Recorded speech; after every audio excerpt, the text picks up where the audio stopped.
피해자가 이행을 하지 않습니다. 이행을 하지 않으면 이때 가서 판결문을 다 들고 가가지고 강제로 두들겨 패거나 장기를 냈다가 팔아버린다. 이런 건 그래서 계약이 깨지고 싸움이 나는 건 원하지 않은 거니까 원하지 않은 건 국가가 해결하는 거야. 원하는 건 상황을 당하지 않도록 열심히 공부해서 주택관리사 자격을 취득해서 관리소장님으로 활동을 하시는 훌륭한 분들이 되셨으면 좋겠습니다. 자, 우리가 3교시까지는 이제 자연인에 대해서 정말 공부를 열심히 했습니다. 자연인에 관해서는 4문제가 나옵니다. 그래서 능력에 관해서 그 개념 구별하셔야 돼요. 권리 능력, 의사 능력, 행위 능력, 책임 능력 구별하시고, 그 다음에 태아의 법적 권리로서 불제대 유효 기여를 하시고 정지 조건, 해제 조건 꼭 기여를 하셔야 됩니다. 그 다음에요, 우리가 미성년자와 같은 제한 능력자들의 행위를 갖다가 기여를 하셔야 되겠죠. 그래서 미성년자, 피성년 후견인, 피한정 후견인 구별을 하시고요. 그 다음에 피특정 후견인은 다른 제한 능력자들하고 어떤 차이가 있느냐 구별을 하셔야 되겠죠. 그 다음에요, 상대방 보호제도로서 일반적 보호제도, 추인, 법정 추인, 취소권, 단기 소멸. 그 다음에요, 제한능력자 거래한 상대방한테 특별히 존재하는 특이한 제도로서 최철거사 정리하시고요. 그 다음에요, 주소, 그 다음에요, 부재자 자산관리, 특히 선임관제인으로 정리를 갖다 잘 하셔야 됩니다. 그 다음에요, 실종선고의 요건이라든가 효과와 같은 거, 실종선고 취소의 요건, 효과 꼭 기억을 하셔야 됩니다. 그래서 실종선고 취소 청구권자하고 실종선고 청구권자는 다르죠. 자, 그래서 선생님들이 공시최고는 실종선고에만 들어가 있고 실종선고 취소에는 들어가 있지 않습니다. 자, 그 다음에 이제 또 다른 권리의 주체로서 사람 말고 법인이라고 하는 게 있어요. 자, 이 법인을 갖다가 보는데요. 자, 법인이라고 하는 것은요, 법에 의해서 인격을 부여받은 단체입니다. 그래서 요 법인이라고 하는 것은요, 법인의 뜻을 갖다가 기울하시고 법인 존재를 갖다가 왜 인정을 할 것이냐, 법인 존재 필요성을 갖다가 우리가 정리하시고요. 그 다음에 이때 법인의 정체가 무엇이냐, 법인 본질 요거 정리하셔야 되겠죠. 그래서 법인 일반에 있어서는요, 이러한 것들 갖다가 우리가 위주로 정리를 하셔야 됩니다. 자, 법인의 뜻이죠. 교재 111쪽에 보시면, 자, 1번에 보시면 법인이란, 법인 동그라미 놓으시고요, 사람 자연인이 아닌 단체로서 법에 의해서 권리 능력을 부여받은 사단법인과 재단법인을 말하는 거예요. 그래서 법인이라고 하는 것은 법에 의해서 권리 능력을 부여받은, 그래서 권리 능력을 갖다가 부여받은 단체를 말하는 거예요. 이때의 단체는요, 사람의 단체를 갖다가 우리가 사단법인 또는 사단이라고 부르고, 그 다음에 재산의 집단을 갖다가 우리가 재단법인 또는 재단이라고 부르죠. 사단법인은 사원이 존재하는데요, 재단법인은 사원이 아니고 재산이 존재하는 거죠. 그래서 사원은 사단법인은 존재하는 겁니다. 그러면 이때 법에 의해서 권리 능력을 갖다가 부여받았는데요, 이때 권리 능력을 우리는 또 다른 말로 법인격이란 말을 쓰는 거예요. 그래서 법에 의해서 인격을 부여받았다 그랬을 때 이 법인격은 권리 능력을 말하는 것이지 행위 능력을 말하는 것이 아닙니다. 그럼 이때 법에 의해서 권리 능력을 부여받은 단체는 언제부터 언제까지 권리를 갖다 행사할 수 있고 의무를 부담하느냐. 그래서 법인의 생존은요, 법인의 생활은 설립 등기시부터 청산사무 종결까지죠. 청산사무를 갖다가 종결할 때까지 이 법인이 활동을 하는 거예요. 자연인은 출생부터 사망까지고요. 법인이라고 하는 것은 설립 허가가 아니고 설립 등기시부터 청산사무 종결까지죠. 그래서 설립 등기시부터 청산사무 종결까지 권리 능력을 행사할 수 있습니다. 그럼 이때 법인을 갖다가 인정하는 이유는 뭐냐? 복잡한 법률 관계를 갖다가 간편하게 하고 대규모 사업을 갖다 하는데 편리하고, 그 다음에 유한 책임을 인정을 하는 거죠. 법인은 설립 등기 시 재산을 갖다가 등기하기 때문에 그 표시된 재산의 범위 내에서 책임을 지는 것이고, 이때 법인이 채무 초과가 됐다고 해서 설립자라든가 그 단체 구성원이 사죄를 털지는 않는다고 그랬습니다. 그래서 복잡한 법률 관계를 간편하게 하고 대규모 사업하는데 편리하고 유한 책임을 위해서 인정이 된다. 그 다음에 중요한 것이 법인의 본질이죠. 이 법인의 본질이라고 하는 것은요, 법인의 정체를 말하는 거예요. 법인이 자연인과 비교를 했을 때 사회적으로 어떠한 기능, 역할을 감당하느냐라고 하는 거죠. 이 법인의 본질에 관해서는 여러 가지 복잡한 견해가 있는데요, 우리는 시험에 나오는 것만 정리를 합니다. 그래서 법인 의제설이라고 하는 게 있고, 법인 부인설이라고 하는 게 있고, 법인 실제설이라고 하는 게 있죠. 이 법인 본질에 관해서는요, 도표 위주로 정리를 합니다. 그래서 113쪽 도표를 보게 되면 자, 법인 부인설이 있어요. 법인 부인설이라고 하는 것은요, 법인의 그 정체를 부정을 하는 겁니다. 그 다음에요, 법인 의제설이 있어요. 법인 의제설. 그래서 법인 의제설은요, 요거는 자연인과 유사한 존재로 보는 거죠. 그 다음에 법인 실제설이 있어요. 법인 실제설. 이 법인 실제설은요, 자연인과 법인이 완전히 똑같다라고 하는 거예요. 그래서 법인 부인설은 자연인하고 법인은 전혀 같을 수가 없다. 그러니까 법인 부인설에 하게 되면 법인의 정체를 부정을 하는 겁니다. 그러면 법인이라고 하는 건 뭘로 보느냐? 법인은 단체를 감싸고 있는 포장지 껍데기에 불과한 거죠. 그래서 포장지는 버려버리고 그 알맹이인 사원이라든가 설립자가 내놓은 그 재산, 이것이 법인의 본질이 되는 거예요. 그 다음에 법인 의제설이죠. 이 법인 의제설이라고 하는 것은요, 자연인과 법인이 유사한 거예요. 그래서 살아있는 사람 자연인하고 법인은 완전히 똑같지는 않지만 비슷한 존재이다. 권리를 가져간다는 점에서는 비슷한 존재고, 그러나 자연인은 생명신체를 가지고 스스로 뛰어다니지만 법인은 생명신체가 없으니까 스스로 뛰어다니지는 못한다. 따라서 자연인과 비교했을 때 법인 의제설에 이야기 되면 이 법인 단체라고 하는 것은요, 식물인간으로 보는 거죠. 식물인간. 사람은 뛰어다니지만 법인은 뛰어다니지 못하니까. 그래서 뛰어다니는 존재하고 뛰어다니지 못한다는 거죠. 그러나 법에 의해서 권리 능력을 다 가져가기 때문에 권리 능력을 가져간다는 공통점은 있다라는 얘기예요. 자, 그 다음에 실제설이죠. 실제설에 이야기되면요, 자연인하고 법인은 똑같이 존재한다는 거예요. 그래서 법인 실제설에 이야기되면 살아있는 사람 자연인하고 요 법인은 완전히 같다. 완전히 같은 거니까 이때는 자연인과 마찬가지로 법인이 스스로 돌아다니는 거죠. 스스로 돌아다닐 수 있다는 얘기예요. 자, 그래서 부인설에 이야기되면 법인을 포장지로 보고요.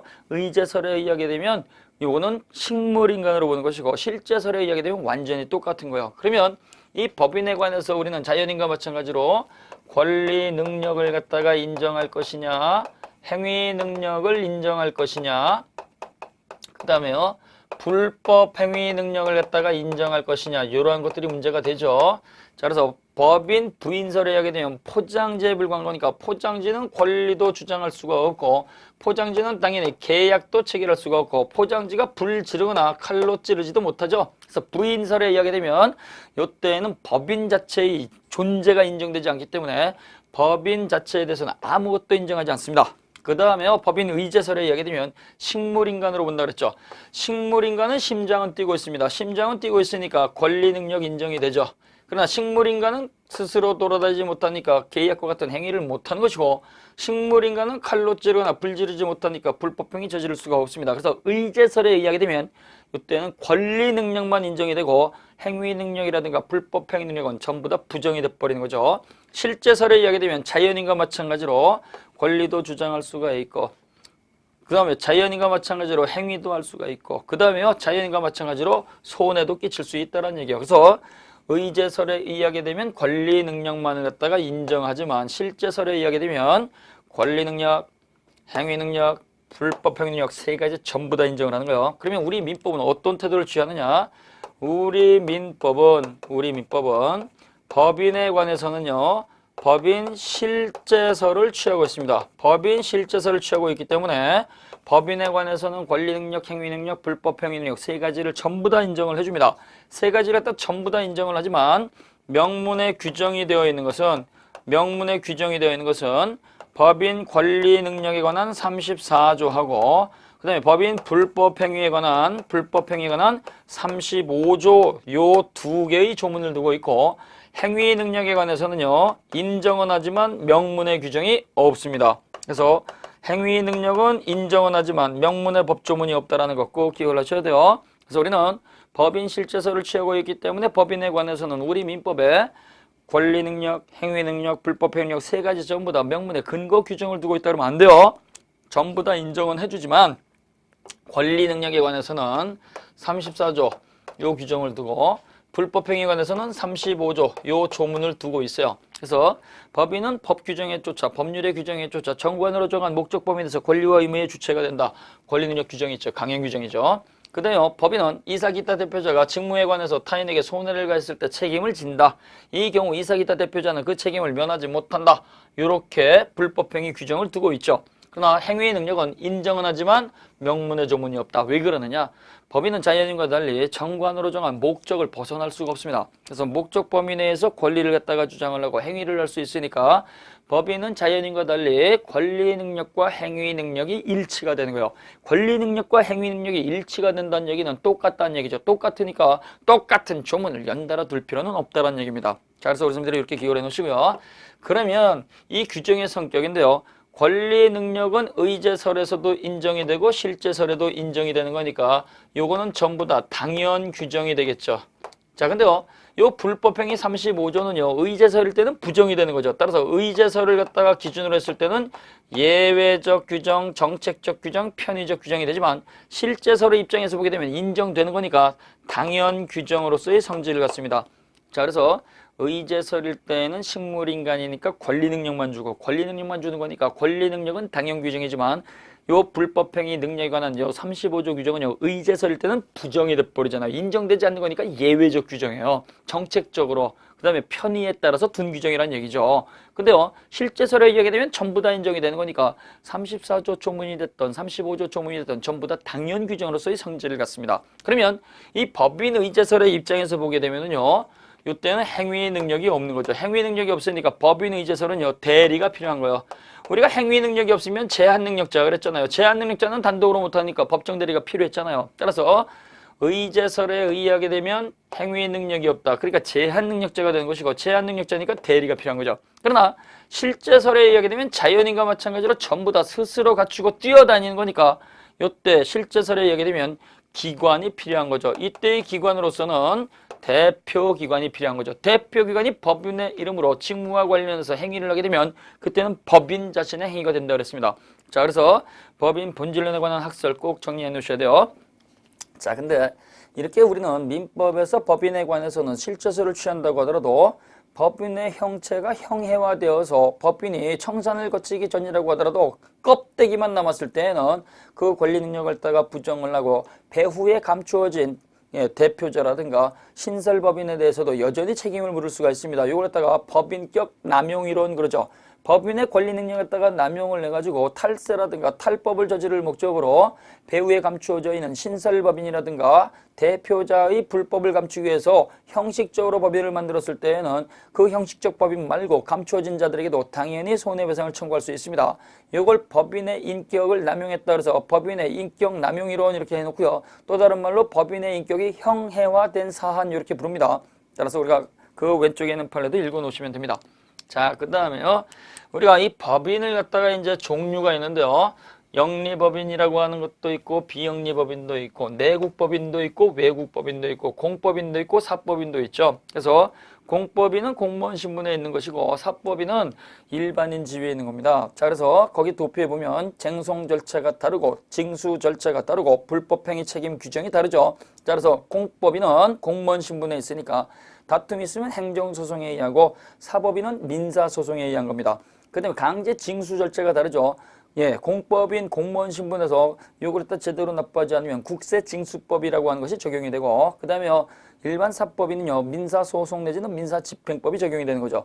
자, 공무원 신분에 있는 공법인이 직무를 수행하려다가 손해를 갖다가 발생시켰다 그러면 국가배상법에 의해서 손해배상을 청구할 수가 있고 사법인 일반인이 손해를 갖다가 발생시켰다 그러면 민법 750조 일반 불법행위가 적용이 되는 거예요. 그래서 징수 절차가 다르다, 쟁송 절차가 다르다, 그 다음에 불법행위 책임 근거 규정이 다르다. 도표 세 줄만 정리해 놓으시고요. 그 다음에 영리법인하고 비영리법인이 있습니다. 영리법인은 상법의 적용을 받죠. 그래서 영리법인은 상법의 적용을 받는 각종 회사 상인을 말하는 것이고 비영리법인은 언제나 민법을 적용을 받습니다. 그래서 영리법인은 상법의 적용을 받는 회사를 말하는 것이고 비영리법인은 민법의 적용을 받는 거예요. 그래서 비영리법인은 언제나 민법의 적용을 받습니다. 비영리사단과 그 다음에 비영리재단을 말하는 거죠. 자, 그 다음에 보시게 되면 사단법인과 재단법인이 있습니다. 이 사단법인과 재단법인 이건 굉장히 중요하죠. 그거 보기 전에 내국법인하고 외국법인의 구별이 있는데요. 내국법인하고 외국법인의 구별은 주소지를 기준으로 하는 게 아니고 준거법을 기준으로 하는 겁니다. 어느 나라 법에 의해서 만들어졌느냐에 따라서 대한민국 법에 의해서 설립이 됐으면 내국법인이고 외국법에 의해서 설립됐으면 외국법인이죠. 따라서 주소지가 국내에 있으면 내국법인이다 그러면 틀립니다. 그래서 기준되는 법을 갖다가 구별을 해주셔야 돼요. 자, 그러면 114조에 보시면 사단법인과 재단법인 이렇게 나와있죠. 이거 별표 3개 놓으시고. 자, 그래서 사단법인과 재단법인의 구별은 굉장히 중요합니다. 그래서 사단법인과 재단법인은 어디에서 차이가 있느냐? 자, 그래서 크게 7가지에서 차이가 있습니다. 사단법인과 재단법인은 그 목적에서 차이가 있고, 그 다음에요, 설립행위의 성질이 다르다는 점에서 설립행위의 성질에서 차이가 있고, 그 다음에요, 구성요소에서 차이가 있고, 그 다음에요, 최고의결기관이 다르죠. 최고의결기관이 다르다는 점에서 차이가 있고, 그 다음에 이제 정관과 관련해서 차이가 있죠. 정관. 이 정관이라고 하는 건 단체 규칙을 말하는 거예요. 그래서 이 정관은요, 법에 의해서 권리 능력을 갖다가 부여받아야 되기 때문에 반드시 필요한 필수적 기재사항을 갖다가 두게 되어 있습니다. 그래서 필수적 기재사항이 7개냐 5개냐 차이가 있고, 그 다음에요, 요 필수적 기재사항을 따가 전부 다 기재하지 못하면 이해관계인 검사에 청구해서 법원이 채워주는 정관 보충이 허용이 되느냐 안 되느냐 정관 보충에서 차이가 있고, 그 다음에요, 요 단체 규칙을 갖다가 나중에 변경할 수 있는 정관 변경에서 차이가 있는 거죠. 자, 그래서 목적이 다르고 설립행위의 성질이 다르고 구성요소가 다르고 최고의결기관이 다르고, 그 다음에요, 정관 필수적 기재사항하고 정관 보충하고, 그 다음에 정관 변경에서 차이가 있다라는 얘기예요. 자, 그래서 사단법인의 목적은 영리사단법인과 비영리사단법인으로 나눌 수가 있습니다. 사람들이 모여서 단체를 만들죠. 뭐 할 거야? 사업해보자. 그러면 영리사단법인이고요. 이걸 갖다가 아니야, 학술연구라든가 기능과 예술이라든가 비영리로 해보자. 이렇게 만들 수도 있어요. 영리사단법인은 상법의 적용을 받는 것이고, 비영리사단법인은 민법의 적용을 받는다 그랬어요. 따라서 사단법인은 언제나 민법의 적용을 받는다 그러면 틀립니다. 목적이 영리, 비영리로 나누기 때문에 상법의 적용을 받을 수도 있고 민법의 적용을 받을 수도 있는 거예요. 그 다음에 재단법인이죠. 이 재단법인은요, 언제나 비영리로만 존재합니다. 비영리로만 존재하기 때문에 영리재단법인은 존재할 수가 없어요. 그 이유는 이익이 발생이 됐을 때 사원이 없으니까 배당 자체가 불가능한 거예요. 그래서 재단법인은 언제나 민법의 적용을 받습니다. 자, 사단법인의 설립행위는 합동행위로서의 성질을 갖죠. 합동행위니까 요거는 반드시 두 사람 이상이 의사표시를 몰아주는 거예요. 생전행위로서 만드는 것이지 사후행위로서 만들 수가 없습니다. 재단법인의 설립행위는요, 상대방 없는 단독행위로서의 성질을 갖습니다. 상대방 없는 단독행위니까 요거는요, 일방적으로 만드는 거예요. 내가 재산을 내놓겠습니다. 장학금으로 지급해 주세요. 학술기금으로 내놓겠습니다. 학술연구 돈으로 써주세요. 그 다음에 구호기금으로 내놓겠습니다. 이렇게 할 수 있다는 얘기예요. 이러한 상대방 없는 단독행위이기 때문에 이러한 것들은 다른 사람 권리에 영향을 주지 않습니다. 재단법인 설립행위는 생전행위로서 살아서 재단법인 설립할 수가 있고, 돌아가시면서 사후행위로서 유언으로서 설립할 수가 있죠. 자, 그 다음에 구성요소죠. 사단법인의 구성요소는 살아있는 사원들이 구성요소입니다. 사원들이. 그러나 재단법인은 사원이 없죠. 내가 가지고 있는 토지를 내놓겠습니다. 토지를 장학금으로 내놓겠습니다. 그래서 여기는 설립자가 내놓은 출연 재산이라고 하는 재산이 존재하는 겁니다. 그 다음에 최고의결기관인데요. 사단법인은 사원 전원으로 구성되는 사원총회가 최고의결기관입니다. 사원총회가 최고의사를 딱 결정할 수 있는데요. 이거는 고유권한이기 때문에 정관으로 이 권한을 박탈하지는 못합니다. 그래서 우리 사단법인에 있어서 최고의사 결정 권한은 이사회에서 갖는다 그러면 이건 무효예요. 그래서 사원 전원으로 구성된 사원총회가 최고의결기관이다. 그 다음에 재단법인은 사원총회가 존재할 수가 없죠. 사원이 없으니까. 따라서 이때는요, 설립자의 의도가 되는 거예요. 설립자. 그래서 설립자가요, 재산을 갖다가 내놓으면서 장학금으로 쓰겠습니다. 그러면 다른 사람들은 그 의사를 손댈 수가 없죠. 그래서 설립자가 최고의사를 결정을 하는 거죠. 그 다음에 정관 필수적 기재사항이라고 하는 게 있는데요. 사단법인의 정관 필수적 기재사항은 7가지죠. 목명사, 자의사, 촌입니다. 그래서 목명사, 자의사, 촌이니까 목적, 명칭, 사무소 소재지, 자산에 관한 규정, 이사의 임명과 면직에 관한 규정, 선임이죠. 그 다음에요, 사원 자격의 취득 상실에 관한 규정, 존립 시기 및 해산 사유에 관한 거예요. 그래서 목명사, 자이사, 존 기호를 해놓으시고, 그러나 재단법인은요, 사원이 존재하지 않으니까 목명사, 자이 5가지만 들어가고 사원 자격의 취득 상실이라든가 존립 시기 및 해산 사유는 들어가지 않습니다. 자, 이렇게 정관 필수적 기재사항을 갖다가 거기다가 일일이 기재를 해야 되는데요. 그 필수적 기재사항을 빼먹었다. 그럼 이때 이해관계인 또는 검사 요청에서 법원이 채워주는데 이 정관 보충은 사단법인에는 정관 보충을 해주지 않습니다. 왜?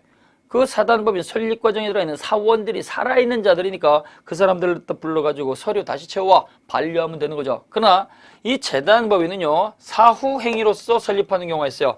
내가 사망하면 그 토지를 장학금으로 만들어줘. 이렇게 하게 되면요, 그분이 목적과 자산만 정해놓고 돌아가시게 되면, 그래서 목적과 자산 2개는 반드시 정해놔야 됩니다. 목적과 자산 자체를 다 정하지 않으면 정관 보충 자체가 불가능한 거예요. 그래서 설립자가 유언으로서 사후행위로서 재단법인을 따라 설립을 했을 때 그 목적과 자산만 정해놓고 다른 경미한 사항을 따가 정해놓지 못하게 되면 이해관계인 또는 검사의 청구에서 법원이 정관 보충을 해주는 거예요. 그래서 정관 보충은 사단법인에는 써먹지 않고 재단법인을 유언의 유증에 의해서 설립했을 때 요때 쓴다는 거죠. 그 다음에 정관 변경인데 사원들이 살아있으니까 사단법인의 정관 변경은 자유롭게 변경할 수 있습니다. 그러나 재단법인의 정관 변경은 설립자가 운명을 결정을 했으니까 설립자 말고 다른 사람들이 원칙적으로 손댈 수가 없습니다. 이렇게 정리해 놓으시면 돼요. 자, 그 다음에 이제 115쪽에 보시면 권리 능력 없는 사단과 재단이라고 하는 게 있습니다.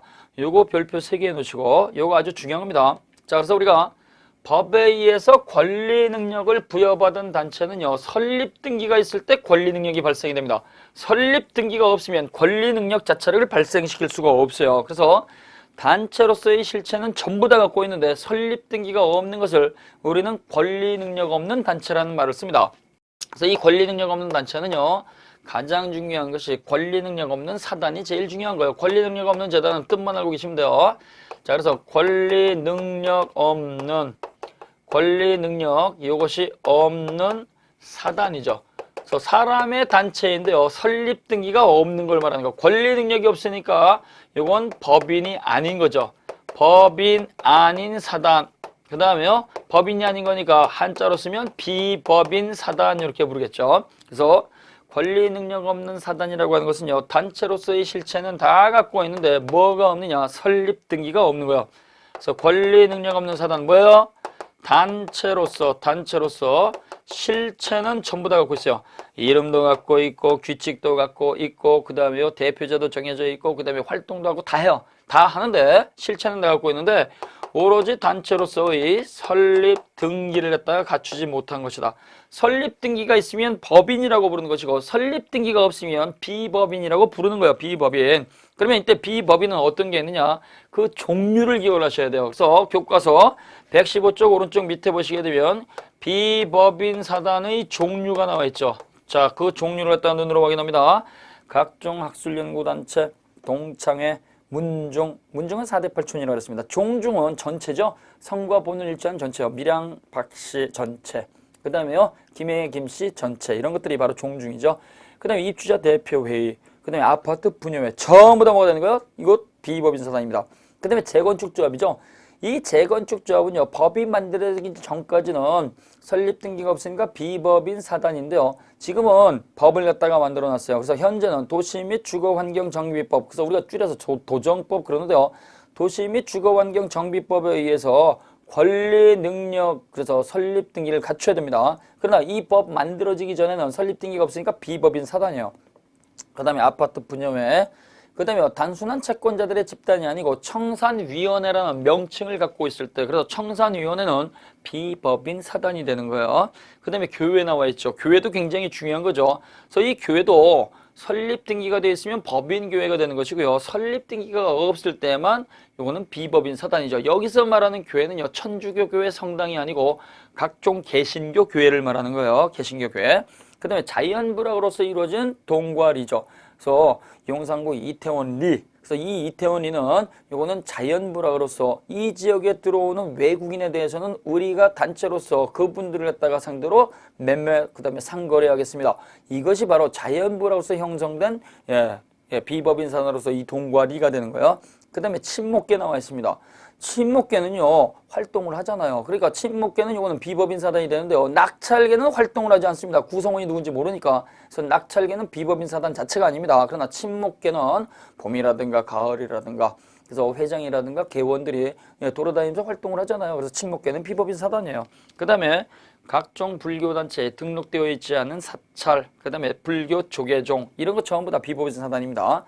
그 다음에 집합주택관리단이라든가 재단법인 성균관 이전에 설립된 성균관이죠.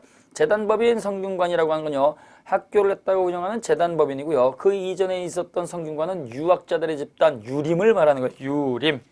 자, 이런 것들이 바로 비법인 사단입니다. 그래서 116쪽에 보시면요. 지금 설명드린 것들 그래서 1번부터 이렇게 쭉 나와 있으니까 설명 요걸 갖다가 읽어만 보시면 됩니다. 그래서 1번에 보시면 이태원이는 자연부로서의 비법인 사단이다. 그 다음에요. 2번 재단법인 성균관 이전에 존재했던 성균관은 유학자들의 집단으로서 비법인 사단이다. 종중이라고 하는 건 성과본을 일치하는 후손, 남녀를 포함하는 것이고 이 종중도 역시 비법인 사단이다. 그 다음에 회사의 채권자들이 만든 청산위원회 이것도 비법인 사단이다. 그러나 비교 판례를 보면 청산위원회라는 명칭을 갖고 있지 않고 단순한 채권자들의 집단 이렇게 나오면 이거는 비법인 사단이 아니다. 왜? 단체로서의 실체가 없으니까. 자, 그러면요. 여기 비법인 사단, 권리능력 없는 사단에 문제가 발생이 되면 그 문제를 갖다가 어떻게 해결할 것이냐라고 해서 대내적 관계가 있습니다. 대내적 관계. 이건 뭐요? 내부적 관계죠.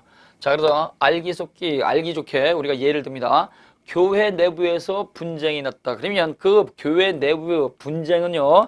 1차적으로 교회 헌법을 쓰겠죠. 교회 규정을 쓴다는 얘기예요. 그래서 대내적으로 문제가 생기게 되면 그 비법인 사단 자체의 정관 규정에 의해서 해결하게 됩니다. 정관은 규칙이에요. 그래서 교회에서 내부에서 문제가 생겼다 그러면 교회 정관 규정을 쓰고요. 그 다음에 종중에서 문제가 생겼다 그러면 종중 규정을 갖다가 먼저 쓰고요. 그 다음에 동창에서 문제가 생겼다 그러면 당연히 동창의 규약을 가지고 해결한다는 얘기예요. 근데 문제는 정관의 규정이 없다 그러면 그때는 2차적으로 어떤 걸 쓰느냐? 2차적으로 쓰는 것은요. 정관의 규정이 없으면 단체 규칙 정관의 규정이 없으면 이때는요. 민법 규정을 쓰죠. 이때 민법 규정은요. 어떤 규정을 쓰냐? 민법 사단법인 규정을 갖다가 유추 적용합니다. 사단 규정을 유추 적용하는데요. 이때 민법 사단법인 규정을 또 쓰는 것이지 민법 조합 규정을 쓴다 그러면 안 돼요. 이 조합은 동업자 간의 계약이니까 이건 단체가 아니죠. 그래서 조합 규정을 갖다가 적용하는 게 아니고 사단법인 규정을 갖다가 유추 적용하게 된다.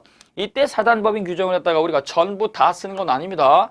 전부 다 쓰는 게 아니고 일부만 적용을 하죠. 일부만. 왜 그러느냐? 우리가요 사단법인은 설립등기를 갖다가 전제로 만들어진 거죠. 그러나 비법인 사단은 설립등기가 없어요. 그러니까 설립등기가 있을 때 써먹는 조문은 뺀다는 얘기예요. 그래서 권리능력이라든가 설립등기 법인격을 갖다 전제로 한 규정을 제외하고 사단법인 규정을 갖다가 유추 적용하게 된다. 자, 근데요 이때 요 비법인 사단에 대외적 관계가 나올 수가 있어요. 대외적 관계. 이 대외적 관계는요. 등기하고 소송과 관련된 겁니다. 등기하고 소송이에요. 자, A라고 하는 개신교 교회가 있습니다. 개신교 교회가 있고요. 구성원이 1000명입니다. 요 1000명인데요. 이때 담임 목사로서 갑이라고 하는 목사가 있습니다. 목사. 그래서 요 교회가 토지가 필요하니까요. 요 목사가 교회의 이름으로 상대방 을이 갖고 있는 X 토지를 갖다 이렇게 매매를 합니다. 매매를 하게 되면 당연히 목사 개인 돈 쓰는 게 아니겠죠. 개인 돈 쓰니 아니라고 한다면 교회 돈 가지고 매매를 한다는 얘기예요. 이때 매매가 있게 되면요. 요 토지는 매매라고 하는 법률 행위를 통해서 이루어졌으니까 등기를 갖다가 줘야지만 소유권 변동이 일어납니다. 따라서 이때 등기를 갖다가 교회의 이름으로 할 것이냐, 구성원 신도들 이름으로 할 것이냐, 목사 개인의 이름으로 할 것이냐. 우리는요.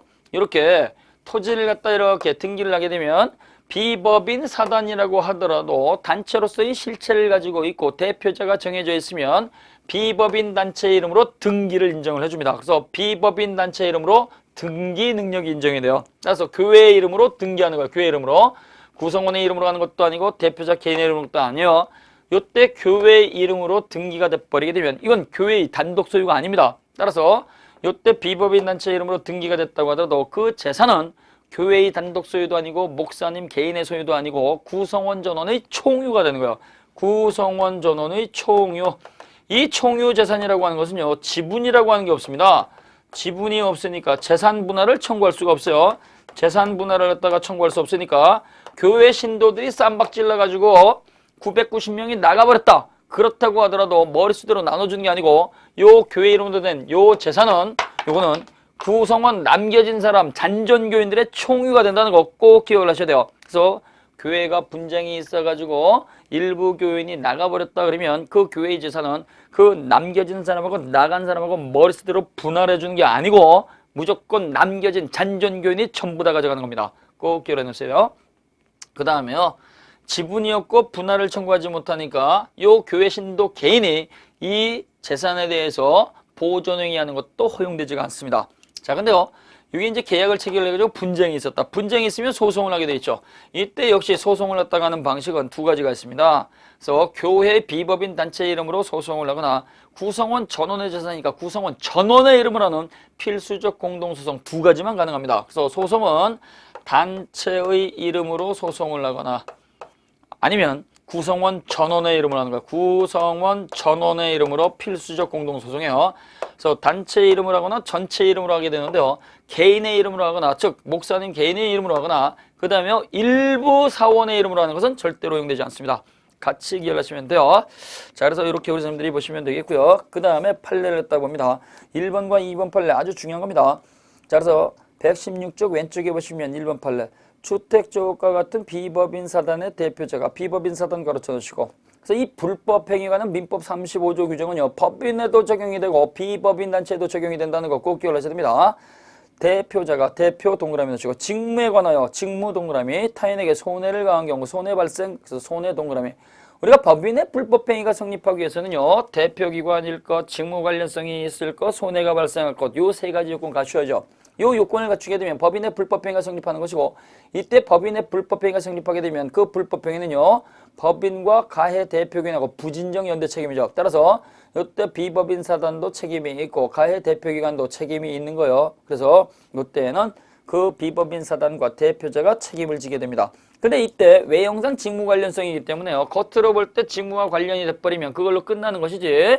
따라서 실질적으로 개인의 사리사욕을 도모했다든가 그 다음에 강행규정 위반행위였던가 하더라도 이때에는 따질 필요가 없이 사리사욕을 도모를 했던 강행규정 법령을 위반을 했던 간에 법인은 불법행위로 당연히 책임을 져야 된다. 꼭 기억을 하셔야 돼요. 그래서 이때 법인의 불법행위가 성립했다고 하더라도 사리사욕을 입증을 하거나 그 다음에 강행규정 위반을 했다가 입증을 하게 되면 법인은 불법행위로 책임을 지지 않는다 그러면 안 돼요. 사리사욕이든 아니면 강행규정을 딱 위반을 했던 법인은 불법행위로 당연히 책임을 져야 되는 겁니다. 자, 그 다음에 2번. 이렇게 법인의 불법행위가 성립하게 되면 이때 법인은 책임을 했다가 지는 게 원칙인데요. 이때 상대방 피해자가요. 직무를 벗어났다는 사실을 이미 알았거나 중대한 과실로 알지 못했을 때에는 법인은 책임을 지지 않습니다. 그래서 알았거나 중대한 과실이 있을 때는 법인은 책임이 안 져요. 그러나 경과실이 있을 때는 어떻게 돼요? 그때는 책임을 져야 되겠죠. 그래서 이때 경과실이 있을 때는요. 책임을 지는데 피해자에게도 잘못이 있으니까 그때는 과실상계를 적용을 해줍니다. 과실상계. 같이 기억해 놓으시고요. 그 다음에 종중이라고 하는 게 있습니다. 오른쪽에. 자, 이 종중은요. 성과 본을 일치하는 후손 전체의 집단이죠. 이 종중이라고 하는 것은요. 날 때부터 출생할 때로부터 운명적으로 가입이 되는 거니까 이건 자연 발생적 종족 집단이 되는 것이고 자유롭게 가입 탈퇴 이거 못하는 거죠. 자, 그래서 이 구성원은 종중 구성원은 성년 남녀를 말하는 것이다. 따라서 미성년자는 원칙적으로 혼인을 하기 전에는 종중 구성원이 될 수가 없습니다. 자, 그 다음에 3번에 보시면 특정 지역 내에 거주하는 일부 종중원을 했다가 구성원을 하는 독립된 종중원은 만들 수가 없어요. 따라서 김해 김씨 가운데서 식자 돌림으로써 노량진에 있는 사람만 따로 만들겠다. 이러한 것들은요. 성과본을 일치하는 후손을 갖다가 동일하게 갖고 있으니까 독립된 종중은 당연히 될 수가 없겠죠. 그래서 특정 지역에 거주하는 일부를 갖다가 뽑아가지고 독립된 종중을 갖다가 만드는 것은 허용되지가 않습니다. 그 다음에요. 거기 3번에 보시게 되면은 재산의 소유 및 처분 방법이죠. 종중의 이름으로 부동산을 등기를 했다 또는 대표자한테 그 재산을 갖다가 맡겨놨다고 하더라도 개인 소유가 아니죠. 전부 다 총유가 되는 겁니다. 그래서 종중 소유의 재산은 종중 구성원 총유에 속한다. 따라서 이 종중 재산은 전원의 재산이 되기 때문에, 그래서 구성원 전원의 재산이기 때문에 종중 규약 절차를 따르지 않고, 그 다음에 종중 결의를 했다가 밟지 않고, 대표자가 멋대로 처분하는 행위는 무효인 처분행위입니다. 무효인 처분행위니까요, 이때는 표현 대리도 성립하지 않습니다. 그래서 완전히 무효가 되는 거예요. 협의의 무권 대리가 되는 거예요. 그러면 이때 종중 대표자는 어떻게 선출할 것이냐? 종중 대표자를 종장이라고 하는데요. 종중의 대표자는요, 당연히 종중 규약에 따라서 선출하는 거예요. 종중에 정한 바가 없다 그러면 어떻게 돼요? 그때는 종중 총회 결의, 총회 구성원 됐다 모아가지고 투표로 뽑는 거예요. 이것도 없다 그러면 어떻게 돼요? 우리는 일반 관습에 따라서 연고 항존자라든가 학렬이 가장 높은 분이 되는 거죠. 연고 항존이란 얘기는요, 나이가 가장 많거나 그 다음에 학렬이 높은 사람이 되는 것이다. 자, 그 다음에요. 118쪽에 보시면은요, 자, 평소에 종장이나 문장이 선임되어 있지 아니하고, 그 다음에 그 선임에 이런 것들이 없으면 연고항존자란 말이 나온다. 그래서 요건 아까 좀 전에 말씀을 드린 걸 눈으로 한번 확인한 거예요. 연고항존자는 연세가 많거나 학렬이 높은 분. 그 다음에 이제 교회에 관련된 판례가 나옵니다. 2번은요, 교인들이 탈퇴를 한 거예요. 교인들이 탈퇴가 됐다고 해가지고 교회에 분열을 했다 인정할 것이냐? 전혀 인정하지 않습니다. 그래서 우리가 이 비법인 사단에 있어서 재산적 권리를 했다 행사하는 것은요, 단체 구성원으로 가입이 되어 있을 때만 행사하는 것이고, 탈퇴를 해버리면 그때는 재산분할 청구하지 못한다 그랬습니다. 그래서 교인들이 나가버리게 되면 그 나간 머릿수하고 남겨진 머릿수하고 비율제로 나눠주는 게 아니고, 그 교회의 재산은 무조건 잔존 교인이 전부 다 가져가는 거예요. 잔존 교인이. 그 다음에 교회가 교단을 바꾸는 게 바로 3번 판례죠.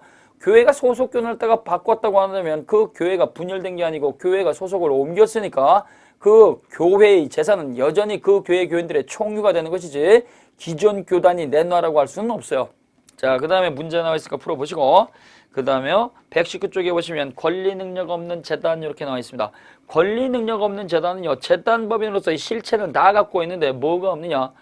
설립 등기가 없는 재산의 집단이죠. 설립 등기가 없는 재산의 집단이니까 이러한 것들은요, 대내적 관계에서는 정관 규정을 쓰고, 이때 정관의 규정이 없으면은 민법 재단법인 규정을 갖다가 적용을 해주는데요. 이때 재단법인 규정을 갖다가 다 쓰는 게 아니고 설립 등기를 갖다 전제로 한 건 못 쓴다 그랬죠. 그 다음에 역시 대외적 관계로서 비법인 재단의 이름으로 등기도 할 수가 있고, 그 다음에 소송도 할 수가 있어요. 근데요, 문제는 비법인 사단은 사원이 있으니까 총유라는 말을 쓰는데, 비법인 재단은요, 사원이 없으니까 총유란 말을 못 써요. 그래서 비법인 재단의 이름으로 부동산을 갖다 등기하게 되면 그때는 총유가 아니고 비법인 재단의 단독 소유입니다. 그럼 이때 비법인 재단은 어떤 것들이 있냐? 가장 대표적인 것이 바로 유치원입니다. 그래서 이 유치원은요, 미취학 아동들이 취학을 갖다가 해서 초등학교 들어가기 전까지 교육을 시키는 데 바쳐진 재산이기 때문에 유치원은 가장 대표적인 비법인 재단입니다. 자, 그래서 비법인 사단과 비법인 재단은 단체로서의 실체는 가지고 활동은 다 하는데 설립 등기가 없는 것들이다 항상 기억해 놓으시고, 이러한 비법인 사단과 비법인 재단은요, 역시 명칭은 갖고 있으니까 명예권이라든가 그 다음에요, 성명권과 같은 건 당연히 주장할 수 있다는 거 꼭 기억을 하시면 됩니다. 그 다음에 사단과 조합의 구별이 나와 있습니다. 이 사단과 조합의 구별은요, 그 다음 페이지에 보시게 되면 도표가 나와 있어요. 120쪽에. 자, 그래서 사단과 조합의 비교 이렇게 되는데요. 사단은 법인이니까 단체죠. 조합은 동업자 간의 계약이니까 이거는 청약과 승낙으로 이루어집니다. 그래서 사단은 단체고 조합은 계약입니다. 그래서 나도 5억 낼 테니까 너희 둘도 5억씩 내가지고 우리 셋이서 15억짜리 사업해보면 어떻겠니? 청약을 하게 되면 그렇게 하자. 승낙을 하겠죠. 그래서 동업하는 계약을 갖다가 우리는 민법에서 조합이라고 불러주는 거예요. 조합. 자, 그래서 사단법인은 단체가 되는 것이고 조합은 계약이다. 그러다 보니까 설립행위 성질이 다르죠. 사단법인의 설립행위는 합동행위로서의 성질을 갖고, 이때 조합은 계약이니까 청약과 승낙으로 이루어지는 겁니다. 자, 설립자 숫자가요, 상대적으로 사단법인은 훨씬 더 많고, 동업을 하는 것은 사람이 많아지면 복잡해지니까 상대적으로 적겠죠. 단체성은요, 사단법인은 단체성이 인정이 되지만 조합은 단체성이 부정이 되는 겁니다.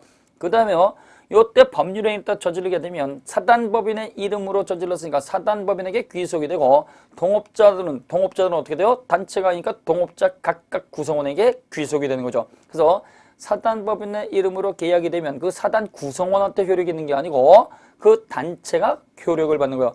삼성의 이름으로 계약을 하게 되면 삼성한테 효력이 있는 것이지 삼성 그 사원들한테 있는 게 아니란 얘기예요. 자, 그래서 동업을 하게 되면 그 구성원들한테 직접 효력이 있지만 이때 사단법인이라든가 재단법인은 단체에게 효력이 있는 거예요. 그러면 법률행위 효과 규정은 역시 단체가 가져가죠. 근데 권리 능력이 인정인데요. 사단법인은 설립 등기가 되어 있으니까 권리 능력이 있습니다. 그러나 계약이라고 하는 것은 권리 능력이 없죠. 그 다음에 채권 채무. 자, 그래서 채권과 채무 권리와 의무죠. 권리와 의무는 법인에게 귀속이 되는 것이고, 그래서 이때 법인은요 설립 등기 시 표시가 된 재산의 총액을 가지고 책임을 지기 때문에 사단법인은 유한 책임입니다. 그러나 동업을 했을 때는요 그 동업자들의 재산이 공개적으로 공시가 되질 않죠. 공개적으로 공시가 되지 않으니까 조합에 있어서는 무한 책임이 적용된다는 거 꼭 기억을 하셔야 됩니다. 무한 책임. 그 다음에 내부 규제죠. 사단법인은 단체 규칙이라고 하는 정관이라고 하는 법 규범이 있습니다. 그래서 사단법인의 정관은 계약이 아니고 법이요. 따라서 이때 법이라고 하는 정관이 있으니까 정관으로 통지하면 되죠. 그러나 동업자가는 작성한 계약서가 있기 때문에 그 계약서에서 통제가 되는 거예요. 재산의 소유 형태는요. 사단법인은 단독 소유죠. 비법인 사단은 총유란 말을 쓰지만 설립 등기가 있는 사단법인과 재단법인은 단독 소유란 말을 씁니다. 그 다음에 조합은 뭐요? 합유죠. 합유. 그래서 이 합유라고 하는 건요. 동업의 목적이 있고 사업의 목적이 있을 때는 합유라는 말을 쓰고 동업의 목적, 사업 목적이 없으면 공유라는 말을 쓰고 비법인 사단일 때는 총유라는 말을 써요. 그래서 이 합유라고 하는 것은 동업했을 때의 재산 소유 형태입니다. 투자한 것만큼 비율이 정해지니까 합유는 지분이 있습니다. 그 다음에 업무 형태죠. 자, 사단법인은 업무를 갖다가 대표기관이 저지르죠. 그러나 이때 조합에 있어서는요, 각 구성원들이 모여서 머리를 맞대고 직접 하는 것이고 이때는 예외적으로 대리권을 발생시킬 수가 있습니다. 같이 기억하시면 돼요. 그러면 이렇게 법인을 갖다가 설립하게 되면 우리 민법은 이 법인 단체를 갖다가 설립하는 기준은 어떠한 것들을 갖다가 써먹느냐. 그래서 설립 기준이 나오죠. 법인 설립에 관한 입법주의는요. 자, 준, 인, 허, 특강 모두 6가지를 살펴볼 수가 있어요. 그래서 우리 민법에 있어서 법인 설립에 관한 요 기준, 요것은 어떤 걸 쓸 수 있냐. 법인 설립에 관한 기준은요. 입법주의로서 자유설립주의, 준칙주의, 인가주의, 허가주의, 특허주의, 강제주의를 살펴볼 수가 있습니다. 자, 그래서 자유설립주의, 준칙주의, 그 다음에 인가주의, 그 다음에 허가주의, 그 다음에 특허주의, 그 다음에 강제주의. 이러한 것들도 그 연결을 갖다가 잘 묻기 때문에 우리가 잘 정리하셔야 돼요. 자, 그래서 이렇게 6가지 기준을 살펴볼 수 있는데요. 자유설립주의는 우리나라에서 쓰지는 않습니다. 우리나라에서 쓰는 것은요. 준칙주의, 인가주의, 허가주의, 특허주의, 강제주의 5개를 쓰는 거예요. 이 5가지 가운데서 가장 손쉬운 게 바로 준칙주의죠. 이 준칙주의는 법 규정만 지켜주면, 법 규정만 준수하면, 그래서 법만 지켜주면 이걸 갖다가 만들 수 있는 거예요. 법만 지키면 되는 거죠. 따라서 사장님이 되거나 근로자가 되는 건 자유롭게 할 수가 있습니다. 그래서 준칙주의가 적용이 되는 것은요. 사장님 영리법인 설립하거나 그 다음에 노동조합을 설립하는 거예요. 노동조합. 사장님이 되는 게 자유로우면 근로자도 자유롭게 해야 된다는 얘기죠. 공평의 원칙입니다. 그 다음에 인가주의라고 하는 게 있고 허가주의가 있습니다. 인가주의와 허가주의 이것이 먼저 잘 나오는데요. 인가주의는 기속재량행위입니다. 기속재량행위니까 요건을 갖다가 구비하게 되면 이때는 누구나 다 할 수 있도록 허락을 해줘야 돼요. 누구나 다 할 수 있다. 그래서 요건을 갖다가 쳐가지고 누구나 다 할 수 있는 게 바로 직업이죠. 직업. 그래서 의사회라든가 변호사회라든가 약사회 같은 거, 그 다음에 농업인, 농업인, 농산업협동조합, 그 다음에 중소기업 협동조합, 그 다음에 상공회의소, 이렇게 직업을 갖다가 선택을 하는 것은 요건만 갖추면 자유롭게 할 수 있다는 얘기예요. 그래서 인가주의는 요건만 갖추면 누구나 다 할 수 있는 것이고, 따라서 요건을 갖췄는데도 허락을 해서 그래서 인가를 안 해주게 되면 이건 소송으로 다툴 수 있는 거예요. 소송으로. 그래서 인가는 반대되는 거죠. 그래서 인가를 갖다가 허락을 갖다가 안 해주게 되면 어떻게 돼요? 소송으로 다툴 수가 있다. 자, 그래서 요 인가는요, 직업을 갖다가 선택하는 건데, 직업을 딱 선택한 것은 국가가 일일이 따르는 게 통제하는 게 불가능하잖아요. 그래서 너희가 단체를 딱 만들고, 너희가 단체를 딱 가입을 딱 강요해가지고, 너희들이 갖다 직접 통제를 해. 이렇게 할 수 있다는 얘기예요. 그래서 인가주의는 기속재량행위로서 요건을 갖추게 되면 반드시 허락을 해줘야 되는 것이고, 이때 허락, 인가를 안 해주면 소송으로 다툴 수가 있다. 그래서 직업과 관련된 거, 의사회, 변호사회, 약사회, 상업인, 공업인, 상공회의소, 농산업협동조합, 그 다음에요, 우리가 좀 전에 봤던 것처럼 또 뭐가 있어요? 이 농산협동조합, 그래서 농업업인 요것뿐만 아니라 상공회사까지 중소협동조합까지 전부 다 포함된다는 거 같이 기억하셔야 됩니다. 근데 허가주의가 있어요. 이 허가주의는 기속재량행위가 아니고 자유재량행위 이렇게 부르죠. 자유재량행위. 요건 심사를 합니다. 요건을 갖다 갖췄다고 해가지고 누구나 다 하는 게 아니죠. 누구나 전부 다 하는 게 아니에요. 누구나 하는 게 아니고 너만 하세요. 특정인한테 하는 거죠. 특정인한테 하는 거. 이 특정인한테 하는 거니까 이거는요. 허가권자의 자유재량입니다. 나도 요건이 통과가 되는데 왜 저놈한테만 허락을 해주고 나한테 안 해줍니까? 이렇게 소송으로 다툴 수가 없는 거예요. 그래서 소송을 할 수 있는 게 인가고요. 허가는 소송으로 다툴 수가 없다. 그러면 이때 민법상 이 허가주의를 갖다가 채택하는 것은 어떤 것들이 있느냐? 자, 그래서 허가주의로서 법인을 설립하는 거 요건 외워야 된다 그랬어요. 그래서 비약증이라고 그랬습니다. 비영리법인, 학교재단법인, 그 다음에 증권거래업 허가. 그래서 비약증 요거는 허가주의가 적용이 된다. 소송으로 다툴 수가 없습니다. 그 다음에 특허주의라고 하는 게 있어요. 특허주의는요. 반드시 그 법인을 위한 특별법이 제정이 되어야 되고 그 법인에 대해서 국가가 직접 관여하는 거죠. 국가가 직접 관리 감독하는 거예요. 따라서 특별법에 의해서 설립된 법인은 전부 다 특허주의다 그러면 안 돼요. 노동조합도 노동조합법이 있고 학교재단법인도 사립학교법이 있으니까 이러한 것들은 특별법 존재하는 거죠. 그러나 그것뿐만 아니라 국가가 직접 관여해야 돼요. 자, 그래서 특별법을 갖다가 제정을 해가지고 국가가 직접 관여하는 것들은 각종 국책은행이라든가 각종 공사죠. 공사. 자, 그래서 각종 국책은행이라든가 국책은행, 그 다음에 지방공사라든가 그 다음에 국가가 이렇게 직접 관여하는 공사입니다. 공사. 그래서 우리가요 이러한 것들은 이제 한국이라든가 대한이라는 이름을 주로 많이 쓰죠. 그래서 한국조폐공사라든가 그 다음에 대한적십자사라든가 한국마사회라든가 한국은행이라든가 한국산업은행이라든가 이러한 것들입니다. 그러나 대한항공이라고 하는 건 영리법이네요. 또 대한상공회에서도 인가주의로 간다는 거 같이 기억하시고요. 그 다음에 강제주의가 있습니다. 이 강제주의라고 하는 것은요 인가주의와 동일합니다. 인가주의. 자, 그래서 직업을 갖다가 취득한 사람을 갖다가 국가가 일일이 따라다니면서 통제하는 것은 불가능하기 때문에 단체 설립을 따라 강요를 하고 가입을 강요를 해가지고 국가가 통제를 하게 되죠. 그래서 의사회라든가 변호사회라든가 그 다음에 상공회의소라든가 이러한 것들이 바로 강제주의, 인가주의에 해당하는 거예요. 인가주의. 자, 그래서 이거 연결하는 문제가 잘 나오기 때문에 우리 선생님들이 그 도표 121쪽에 나와 있는 거 잘 정리하시면 됩니다. 그러면은요, 이때 비영리법인을 갖다가 설립하는 것은 어떠한 과정과 요건을 갖춰야 되느냐라고 하는 것이 122쪽에 나오는데요. 비영리사단법인과 비영리재단법인의 설립에 관해서는 다음 시간에 살펴보도록 하겠습니다. 자, 그래서 우리 선생님들이 시험 기간이 얼마 남지 않았습니다. 이 얼마 남지 않은 기간 동안에요. 자주 반복해서 많이 읽어 놓으셔야 됩니다.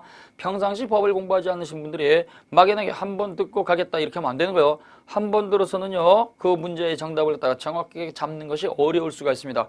거듭 반복해서 자주 보셔야 됩니다. 그래서 우리 선생님들이 온라인 에듀를 통해서 기왕 수업을 갖다가 들으시니까 반드시 합격하실 수 있도록 최선의 노력과 그 다음에요 강한 의지를 가지고 도전을 하시기를 부탁을 드립니다. 자, 오늘도 고생을 하셨습니다. 다음 시간에 뵙도록 하겠습니다. 수고하셨습니다.